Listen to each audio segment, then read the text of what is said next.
Hey guys, so in this video I'm going to show you everything you need to know to get started with dot mandala art. Go and grab yourself a hot cup of coffee or a herbal tea and get yourself a notepad and a pen because I will be overloading you with heaps of information. So if you're wanting to give this a try, this is the best place to start. Keep watching and I shall show you everything that I have learned in the past 3 years that I have been a professional dot artist. First of all, I recommend starting with tiles. So you can pick these tiles up from Bunnings. They're 70 cents each and you can get them in all different tiles. The reason why I recommend people start dotting on tiles is because of the smooth, shiny surface. If you make a mistake, you can wipe it straight off with a wet wipe and then start all over again. Super easy for fixing mistakes and starting all over again. Now, what they look like once you have dotted on them and varnished is something like this. So this has a Micador spray varnish over the top. It does not make them weatherproof for outside, but perfect for the indoors. If you get a little stand and pop it up on a stand somewhere on a shelf, they look absolutely beautiful. Now, I will show you one with resin over the top, just so you can see the difference. That one is with resin over the top and that one is with the matte spray varnish. So the resin will obviously last a lot longer. The next thing I recommend for people starting out dotting is just to dot on plain black cardboard paper. So this is a pack of 100 sheets of black cardboard paper that I picked up from Officeworks. I think it was about $10, so totally doable. And that way it doesn't matter if you make mistakes because you've got 100 sheets to play on. So the different paints that I prefer are, I'm located in Australia and my favourite brand is jessyd. This brand is absolutely amazing. You don't really need to do too much to it because it is such a thin, watery consistency. So if I want to make this paint a little bit thinner to dot with, I can add a few drops of water to it.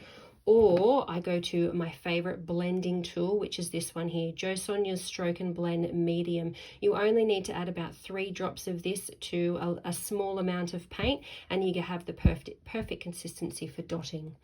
I also use these for saving my colors. If you're mixing lots of colors, then I recommend getting some of these. You can get them online or from Amazon. They're just little jewelry containers for storing beads and they are airtight, and you can just continuously use these over and over again instead of pouring paint out onto a palette, which dries out, and you often, I hate wasting paint. So that's a great option for, yeah, just a little tip to kind of keep your paints and everything all stored away. The other brand of paints that I really like is DecoArt. Now these are really popular on Amazon. This one is a must-have. It is rose gold, absolutely beautiful. I'm running out of it because I use it so much. I love highlights with this and I love doing top dots with this. It is just an absolutely beautiful, it's one of my favorites. The DecoArt brand is absolutely wonderful. I can't really complain about it too much, so that's the other brand that I do recommend for dotting. With varnishing, I have a few options. So Mod Podge and Triple Thick Glaze are very popular. They brush on quite nicely and they're quite durable and they don't go yellow, but I've noticed anyway. This one is another one. It is a iridescent varnish and it is a glittery. As you can see, look at those sparkles. So you can add that on the top coat as a top coat to obviously, you know, use as a varnish. Otherwise, you can pop it on your stones on the base coat. So I don't actually have one to show you, but when you have your rock molds to paint on, or an actual rock out of the garden, you can just pop it down as your base coat and then dot on top of it. And it adds a really nice sparkle because we all love a little bit of sparkles. So where am I up to now? We've done varnish. Oh, and this was the other one I think I showed you before. Micador matte spray. You can obviously get it in satin and gloss varnish as well. I love this. I use it on my paintings. I use it on my dot art. It's absolutely fantastic. The other thing that I love is resin. And this is a stone that I have added resin to. Now, resin has a glass-like, really durable finish. I absolutely adore resin. It is toxic though, and it is very hard to perfect. Depending on the weather, it can be really tricky. As you can see, these drips of resin are really hard to perfect. So I've been using it for a few years now, and I still stuff it up. So while it looks absolutely beautiful, that glass-like finish, I know I've said it a few times, but I just love it. It can be, yeah, it can be very fiddly to play with, and sometimes it doesn't stick properly. And yeah, there's lots of research that you need to do if you're wanting to give resin a try. I absolutely love it, but it is toxic, as I said before, so you need to do your safety research. You need to wear gloves, a mask, work in a ventilated area. It does take 2 or 3 days to cure, so you want to do it in an area where it can dry away from people, so you're not breathing in those toxic fumes all the time. But that's what it looks like. I'll show you a stone which is resined as well. So this is one of my favorite stones, just a stone from the garden, nice and smooth. And I've done a beautiful little dot mandala on it, as you can see. And then I've added a beautiful top coat of resin, and it has that really nice glass finish. And there's no drips on this one. I've kept it for myself because I love it so much. And I had to do 2 coats, so I did a top coat of the resin, and then I waited about 3 or 4 days for it to dry, and then I turned it over and I did another coat on the bottom. So it can be quite time consuming because you've got to do around the edges as well, and sometimes there can be a line, so it is quite fiddly, but I just absolutely love the way that it shines once it's on. This is another example of a stone that I've done that wasn't dried. So you see the bottom, how the paint and the resin has soaked into the bottom of this mold. This mold was made with Ultracal 30 cement. And I don't actually have the mold here to show you. I have a few others that I'll show you soon though.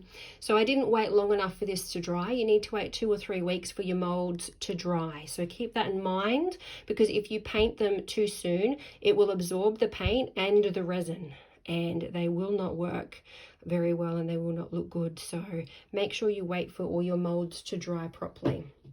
So what else can I show you? Molds. My favorite molds are from Happy Dotting Company. So Angela from Happy Dotting Company has the best quality molds. I am absolutely obsessed. I think I have all of them. She is updating them often. Now this one are candle holders, tea light candle holders. Absolutely fantastic. Really good quality molds, which is, you know, fantastic. You get what you pay for. And this is one of the unpainted molds. See, it just works so beautifully, all ready to be painted. Happy Dotting Company in there. That's where your tea light candle goes. You paint it beautifully. I don't have any of these done to show you because they have all sold. But you can find Happy Dotting Company on Etsy. The other thing I recommend for these is a Lazy Susan. Now you can get all sorts of different Lazy Susans online. You can try Amazon, you can try Etsy. This is one that I made myself because I got sick and tired of using cheap plastic crap that squeaks and that wobbled. When I'd push on one end, the other end would go up, and it was so annoying. I think I put up with it for about a year until I spoke to my dad and actually decided to make my own. So this one is very well used. It's about 3 years old. Ball bearings in there, absolutely fantastic. I make these in 4 different sizes because I also use them for painting on my canvases as well. A large one. This is a canvas panel. And obviously when you're doing heaps of dotting, you're not going to be wanting to turn it with your hand. So Lazy Susans make all the difference. Highly recommend using them. And you know what, pay the money and get a decent one, because you don't want to muck around using cheap crap because it really gets in the way of the painting process. So that is another really good tip to keep in mind. The other thing to remember is stencils. So Happy Dotting Company has fantastic stencils. So Angela has a couple different ones of these which can go around because they're silicone.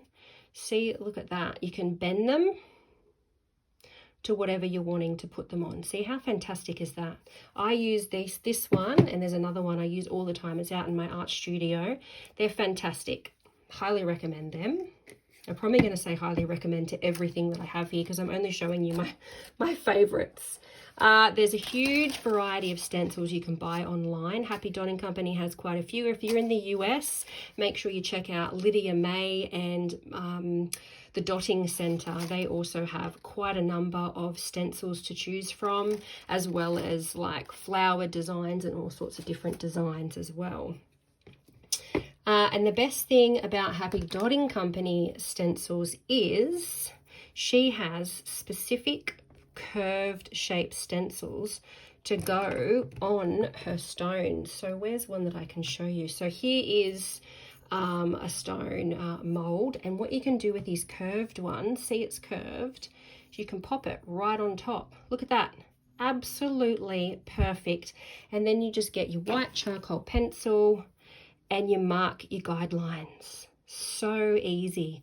And then once all your dotting paint has dried, all you do is you get a wet wipe and you wipe off the white charcoal guidelines, nice and easy. So she has different stencils, different sizes depending on which mold you get. So yeah, they're absolutely fantastic. Keep them in mind. And I don't know if I showed you this one. She also has a couple of different oval shaped molds as well, which are pretty cool. Now you can also do, as I showed you before, different heart shaped molds, and these you can get from all over the place. So I think I got the mold for this little gorgeous heart on Amazon. You can also do a search in Etsy and find different shaped molds as well. Look how cute that heart is. So cute. I haven't yet painted it. You can also try Wish and find, I'll probably find a whole lot of different mold shapes on Wish. Look up, what is it? Cupcake molds, and yeah, see what you can find, but there's heaps to find. You just got to spend a little bit of time doing the research. Another one from Happy Dotting Company is this one. So I'm located in Australia, and I get very envious and jealous of Santorini stones, the white marble stones. Are they marble? I don't even know, but anyway, the white stones that are beautiful, flat shaped.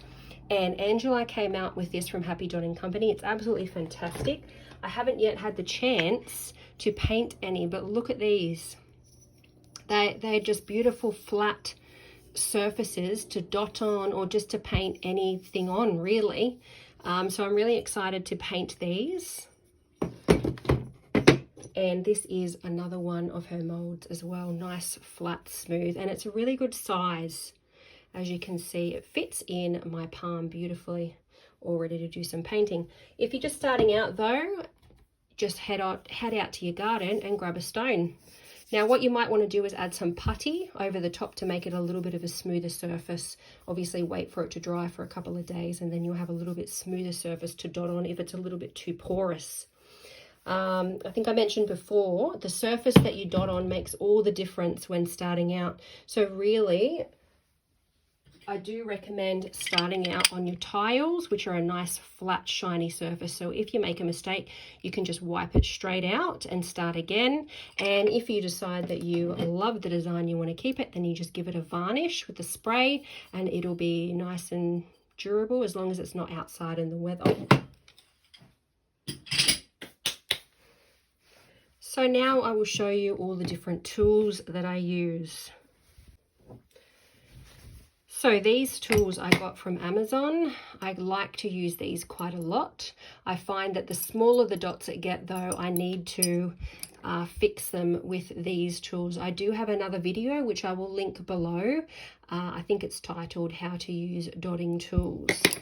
So they're really good to use for just walking the dots, because I hate doing each individual large dot. It just takes too long, especially when I'm doing a really large canvas or painting. If I have to do each individual dot with individual dotting tools, it can take a long time. So I prefer to use these, the larger ones, and walk the dots and just fix up the last little dots with the larger stylus tools. You're probably not sure what I mean about that if you're just starting out, but check out my other video and you'll know what I mean. So you can get them on Amazon pretty cheap. These ones are from the Dotting Center. So these are quite good as well because they have a silicone end for fixing mistakes. Now, you might be asking, why are my tips all bent? I do this myself because I find it's so much easier to dot when the tips are angled. So when you buy the stylus nail art tools, they will come like this. They will be straight. And I used dotting tools like this for a couple of years until I saw somewhere, I can't even remember where, somebody was using an angled tool, and I thought, that's such a great idea. I'm going to bend mine myself and see what it's like. So I bent one of them and there was no going back for me. The angled dotting tools make such a difference with placement and accuracy when doing your dots. I absolutely love it. Sometimes when you bend them, the tips can fall out or the plastic can crack. So if you're wanting to give it a try, definitely don't try it on your favorite dotting tools first. Try it on one that you don't mind breaking. And I sell these in my Etsy shop as well. If you want to pay a couple of dollars and grab a pack from me. This is my other favorite dotting tool. So whenever I'm doing individual dots, these are my favorite tools. They are acrylic rods and they're absolutely fantastic. We've got all different sizes in there, and they are from Happy Dotting Company. I think you can get sets of them as well, which are fantastic if you're wanting to get a gift for a friend. So what else do I have to show you? Things to dot on. If you're just starting out, you can grab a couple of different things from Kmart and also from Target. So you can get a pack of these for $12. These are really good to dot on because they have a little indent in the center. So the whole center is actually, you know, what am I trying to say? It's indented down. So you can dot in there and then cover it with a nice thick layer of gloss, or you can pour resin in there. So they're really nice to use. They're $12 for a pack of 4. If you're wanting something a little bit cheaper, you can go for something like this.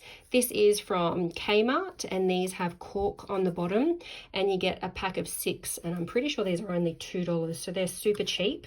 Great starting point if you're just learning. And what I do is I get black spray paint and I spray paint a whole lot all at once, so all of them are black and ready to go. You will need to do 2 or 3 coats of spray paint and then they're ready for dotting. Another option is also these canvas panels, which are great. They're super cheap, and this is black ones that you can get from RIOT. Do a search on Google and see if you can find other places as well if you're overseas. I'm in Australia, as I've said, so RIOT is usually my go-to place for cheap art supplies, and that is a nice little cute one for starting off as well. 4x4. Other things that you can dot on are also some cute little pocket sockets.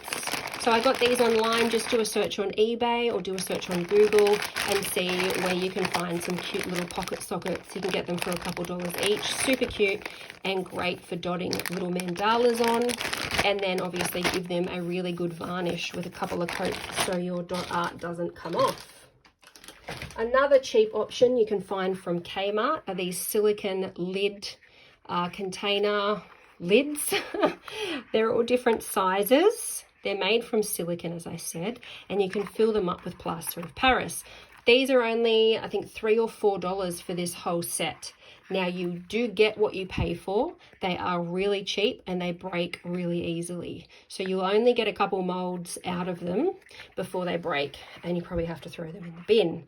Obviously, if you're going to use them for making molds, don't use them with your food. You want to have separate sets. You don't want to use them for food and also art supplies, because that would not be healthy. So they are a nice cheap set if you're wanting to get started and you're not wanting to fork out too much money. This is what they look like. See, really nice, perfect for painting. But yeah, as I said, you get what you pay for, and these don't last very long. And you can really tell the difference as well between, these flimsy things compared to the quality, molds that are made from Happy Dotting Company. The quality of them is just next level. Like, that's really hard and durable, and I know that's going to last me a lifetime probably. It's nice and thick and hard, and I really, as a professional artist, I really enjoy quality products. But of course, when you're just starting out, I know that you're probably not going to want to spend too much money. So, you know, maybe this might be an option for you. The other thing that that's quite popular to dot on are phone cases. That's quite, yeah, as I said, quite popular. Make sure if you're wanting to do your phone case, you can pick these up for a couple dollars from Target or from Kmart. Make sure you dot on the inside of the phone case. And I'm sorry if I sound condescending saying that, but it's not obvious to a lot of people. So you get the phone case and obviously your phone goes in there. You want to dot your picture on the inside. And then when you place your phone in, obviously be careful not to scratch it. And then when you turn it over, you'll see your beautiful design on the back. So that is a really fun thing to do once you are a little bit confident with your dotting. And you can get these clear phone covers from Kmart and they're super cheap.